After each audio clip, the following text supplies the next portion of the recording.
আসসালামু আলাইকুম। বলো তো বন্ধুরা, এই গ্রামের দৃশ্য কোথায়? এটা কি কোনো পার্কে, না কোনো গ্রামে, না শহর এলাকায়? একটু কমেন্টে জানাও তো বন্ধুরা। তোমাদেরকে বিনোদন দেওয়ার জন্য আজকে প্রাকৃতিক পরিবেশে কোথাও না কোথাও তোমাদেরকে নিয়ে এসেছি।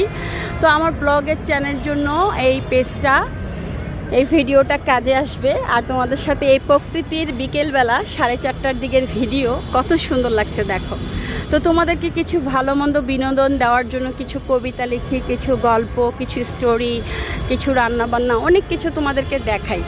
হ্যাঁ, তো বন্ধুরা এখন তোমাদের সাথে যেটা শেয়ার করছি, কোথায় এসেছি বা কি করতে এসেছি, ভিডিও করছি। এখানে আসো, এখানে আসো তাজ। তো বন্ধুরা দেখো, তোমরা আমার পাশে থাকো। তোমরা যদি এই মনোরম পরিবেশে আসতে চাও অবশ্যই আমাকে কমেন্ট করবে, জানাবে, ফলো দিয়ে পাশে থাকবে। গাছের নিচে কত সুন্দর পরিবেশ। ভালো থাকবে, শুভ বিকেল।